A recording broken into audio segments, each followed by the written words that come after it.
विधानसभा निवडणुकीमध्ये भाजपला आणि पर्यायाने महायुतीला राज्यभरामध्ये मिळालेल्या भरघोस यशानंतर माझ्यासोबत भाजपचे राज्यसभेचे खासदार धनंजय महाडिक आहेत. बोलूयात साहेब, काय सांगाल? इतकं भरघोस यश सध्या या निवडणुकीत पाहायला मिळालं की विरोधी पक्ष नेता सुद्धा राज्याला मिळेल की नाही अशी परिस्थिती.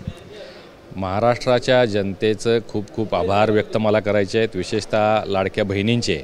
एवढ्या मोठ्या प्रमाणात समर्थन महायुतीला दिलं, विकासाला आशीर्वाद दिलेला आहे, महाराष्ट्राच्या डेव्हलपमेंटला साथ दिलेली आहे आणि त्यामुळं जे यश राज्यभरामध्ये आलं आहे तेच यश कोल्हापूर जिल्ह्यामध्ये सुद्धा येत्याला आपल्याला पाहायला मिळते.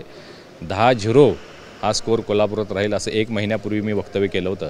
तोच निकाल कोल्हापूरकरांनी दिला आहे, त्याबद्दल मी त्यांचं मनपूर्वक आभार व्यक्त करतो. राज्याचा विचार केला तर राज्याला विरोधी पक्ष नेता देखील मिळेल की नाही इतकी हे पहा, महाविकास आघाडीच्या नेत्यांनी जो प्रचार गेले महिनाभर केला, यामध्ये आपण पाहिले की त्यांच्याकडे कुठलाही विकासाचा अजेंडा नव्हता किंवा महाराष्ट्राच्या विकासासाठी डेव्हलपमेंट प्लॅन किंवा एखादा रोडमॅप.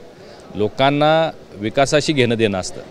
याउलट महायुतीनं सन्मान्य मुख्यमंत्री एकनाथरावजी शिंदेसाहेब, उपमुख्यमंत्री फडणवीस साहेब आणि अजयदादा यांनी महाराष्ट्राच्या जनतेसमोर जाऊन आम्ही 2.5 वर्षामध्ये काय काय केलं आणि पुढं काय करणार आहोत, लोककल्याणकारी योजना काय काय राबवल्या, पुढं कशा राबवणार आहोत, शेतकऱ्यांना आत्तापर्यंत काय काय दिलं, पुढं कर्जमाफी कशी देणार आहोत, हे सगळं लोकांच्या समोर मांडलं आणि त्यामुळं महाराष्ट्रातल्या जनतेनं भरभरून साथ दिलेली आहे.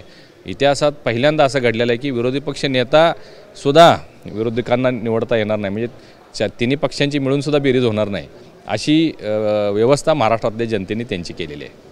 खरं तर हे सगळे संख्याबळ पाहता आता विरोधी पक्षच नेताच नाही तर राज्यसभेवर देखील खासदार निवडून शरद पवार असतील किंवा संजय राऊत असतील यांना जाता येईल की नाही अशी शंका आता उपस्थित होती. आता हे पहा, जे काही राज्यसभेचे सदस्य जातील हे महायुतीचेच जातील. विरोधी पक्षामध्ये हे जे आता जे काय उरले सुरलेले आहेत हे सुद्धा किती दिवस त्यांच्यासोबत राहतील हा एक मोठा प्रश्नचिन्ह आहे. कारण जे निवडून गेलेले लोकप्रतिनिधी असतात त्यांना आपल्या भागामध्ये विकास करायचा असतो. जनतेनं विकासाच्या अपेक्षेनं किंवा काहीतरी त्यांच्या अपेक्षा असतात म्हणून मतदान केलं असतं आणि त्या जर अपेक्षा पूर्ण होत नसतील तर जनता त्यांच्याबरोबर भविष्यात राहत नाही. त्यामुळे IAS सदस्यांमध्ये सुद्धा काहीतरी खळबळ निश्चित आमचे तिन्ही नेते करतील असा मला विश्वास वाटतो आहे. तर आज एकत्रितपणे सगळ्या आमदारांना घेऊन मुंबईला जात आहे, काय नेमकं प्लॅन?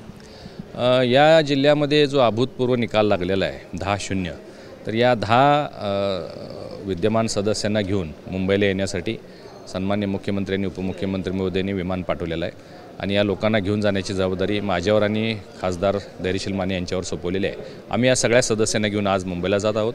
आज संध्याकाळी 4 वाजता 5 वाजता ही बैठक होण्याची शक्यता आहे, ज्याच्यामध्ये हे तिन्ही नेते आमचे या सर्व आमदारांना मार्गदर्शन करणार आहेत. तर पाहिला आपण हे होते राज्यसभेचे खासदार धनंजय महाडिक. पुढे जर्नलिस्ट सुनील काटकरसह भूषण पाटील, TV9 मराठी, कोल्हापूर.